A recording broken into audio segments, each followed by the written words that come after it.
Breaking news చూస్తున్నాం. BRS పార్టీకి మరో షాక్ తగిలింది. 2 రోజుల్లో 2 ఎమ్మెల్యేలు పార్టీని వీడగా ఇప్పుడు ఆ జాబితాలో 3వ ఎమ్మెల్యే కూడా జాయిన్ కాబోతున్నారు. ఇక పటాన్చెరు ఎమ్మెల్యే గూడెం మహిపాల్ రెడ్డి కాంగ్రెస్ గూటికి చేరబోతున్నారు. కాసేపట్లో రేవంత్ రెడ్డి సమక్షంలో జాయిన్ అయ్యే అవకాశం కూడా ఉంది.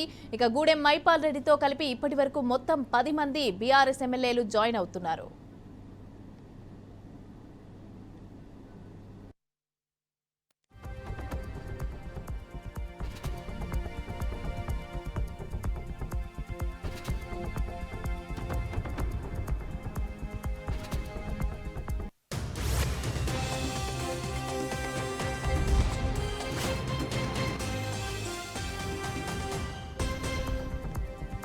బీఆర్ఎస్ పార్టీకి మరో షాక్ కూడా తగిలింది. ఇక 2 రోజుల్లో 2 ఎమ్మెల్యేలు పార్టీని వీడగా ఇప్పుడు ఆ జాబితాలోనే 3వ ఎమ్మెల్యే కూడా జాయిన్ కాబోతున్నారు. పటాన్చెరువుకి సంబంధించిన ఎమ్మెల్యే గూడెం మహిపాల్ రెడ్డి కాంగ్రెస్ గూటికి చేరబోతున్నారు. కాసేపట్లో రేవంత్ రెడ్డి సమక్షంలో జాయిన్ అయ్యే అవకాశం కూడా ఉంది.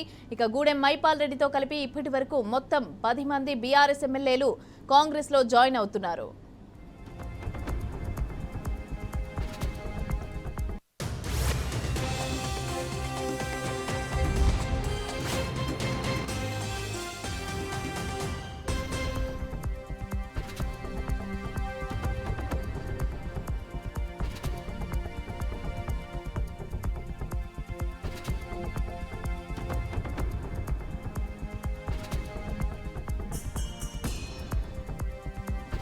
రెడ్డిగా ఇదే అంశానికి సంబంధించి పూర్తి డీటెయిల్స్ మా అవుట్పుట్ ఎడిటర్ రాములు మరిన్ని డీటెయిల్స్ అందిస్తారు. రాములు చెప్పండి, బీఆర్ఎస్ పార్టీకి ఇది ఒక షాక్ అనే అనుకోవచ్చు. ఎందుకంటే ఆల్రెడీ 9 మంది కాంగ్రెస్ లో చేరారు. నెక్స్ట్ ఇంకో పర్సన్ కూడా పటాన్చెరుకి సంబంధించిన ఎమ్మెల్యే కూడా సిద్ధంగా ఉన్నారు కాంగ్రెస్ లో చేరడానికి అయితే మనకి ఇన్ఫో అందుతోంది. అయితే దీనికి సంబంధించి మరి ఏ విధంగా చూడొచ్చు? అంటే బీఆర్ఎస్ వాళ్ళు ఇప్పటికే రాజీనామాలు చేసి మీరు వెళ్ళిపోవచ్చు అనేసి అని చెప్పి, లేకపోతే దీనికి సంబంధించి మేము కేసు కూడా పెడతాము, న్యాయస్థానానికి కూడా వెళ్తాము అనేసి అని చెప్పి కాంగ్రెస్ పార్టీ పైన ఆరోపణలు చేస్తున్నారు. అయితే ఏ విధంగా చూడొచ్చు అంటారు?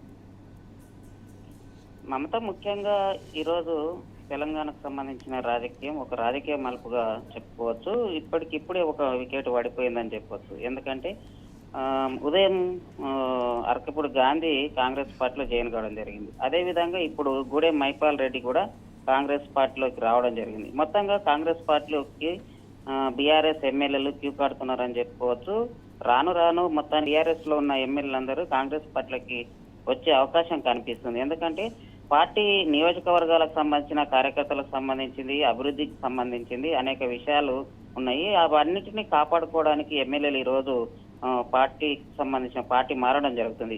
కేసీఆర్ ఎన్ని బుజ్జగింపులు చేసినా లేదా కేటీఆర్ పార్టీ క్యాడర్తో ఎన్నిసార్లు సంప్రదింపులు చేసినా కూడా పార్టీలో ఉన్న లీడర్స్ ఎమ్మెల్యేలు పార్టీ మారక తప్పడం లేదనేది చెప్పుకోవచ్చు. మొత్తానికి కాంగ్రెస్ పార్టీకి సంబంధించిన ఏదైతే ఎత్తుగడలు ఉన్నాయో ఆ ఎత్తుగడలు వేసి పార్టీలో ఉన్న హైదరాబాద్ సంబంధించిన ఇతర హైదరాబాద్ రంగారెడ్డికి సంబంధించిన ఎమ్మెల్యేలను కాంగ్రెస్ పార్టీలో చేర్చుకోవడం జరుగుతుందని చెప్పుకోవచ్చు. ఏది ఏమైనప్పటికీ ఈరోజు కాంగ్రెస్ పార్టీ బలంగా తయారైతుంది చెప్పుకునే అవకాశం కనిపిస్తుంది. పార్టీకి సంబంధించిన హైదరాబాదు, రంగారెడ్డి, సికింద్రాబాదు కంటోన్మెంట్ ఈ ఏరియాలకు సంబంధించిన మొత్తంగా గ్రేటర్ హైదరాబాద్ ప్రాంతంలో ఉన్న ఎమ్మెల్యేల మొత్తానికి గతంలో చూసుకుంటే ఎన్నికల్లో గెలిచినప్పుడు కాంగ్రెస్ పార్టీకి ఒక్క సీటు కూడా రాలేదు. కాబట్టి హైదరాబాద్ ను టార్గెట్ గా చేసి ఈరోజు హైదరాబాద్ లో ఉన్న ఎమ్మెల్యేలను, రంగారెడ్డిలో ఉన్న ఎమ్మెల్యేలను కాంగ్రెస్ పార్టీ ఆకర్షిస్తుంది. ఆకర్షణలో భాగంగానే ఇదంతా జరుగుతుందని చెప్పుకోవచ్చు.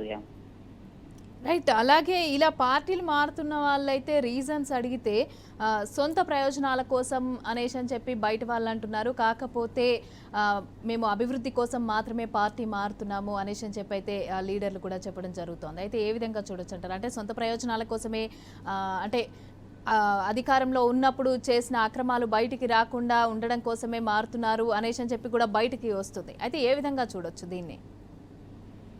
ముఖ్యంగా అయితే పార్టీకి సంబంధించిన ఏదైతే ఎమ్మెల్యేలు పార్టీ మారుతున్నారో గతంలో చేసిన పనులు ఏవైతే ఉన్నాయో ఆ పనులకు సంబంధించిన పెండింగ్ లో ఉంటాయి. పనులకు సంబంధించిన ఫైల్స్ కదలాలంటే ఖచ్చితంగా అధికార పార్టీ అండదండలు ఉండాలి. అండదండలు ఉండాలంటే ఓ పక్క బీఆర్ఎస్ పార్టీలో ఉండి అభివృద్ధి చేయించుకోవాలంటే, నియోజకవర్గ అభివృద్ధి జరగాలంటే ఖచ్చితంగా పార్టీకి సపోర్ట్ కావాలి. అక్కడికన్నా పార్టీ మారి పార్టీలో కాంగ్రెస్ పార్టీలో ఉండి తన నియోజకవర్గాన్ని డెవలప్మెంట్ చేసుకోవాలి, తన రాజకీయ భవిష్యత్తును అభివృద్ధి చేసుకోవాలనే ఉద్దేశంతోనే పార్టీ లీడర్స్ అంతా మారుతున్నట్లు ప్రచారం జరుగుతుంది. ఇందులోనే భాగంగా ఈరోజు హైదరాబాద్ లో సంబంధించిన పార్టీకి సంబంధించిన రంగారెడ్డిలో సంబంధించిన క్యాడర్ కు సంబంధించి కార్పొరేట్లకు సంబంధించింది, తర్వాత ఎమ్మెల్సీలకు సంబంధించింది, తర్వాత ఎమ్మెల్యేలకు సంబంధించి అందరూ కాంగ్రెస్ వైపు చూస్తున్నారని చెప్పుకోవచ్చు. Right, thank you Ramu.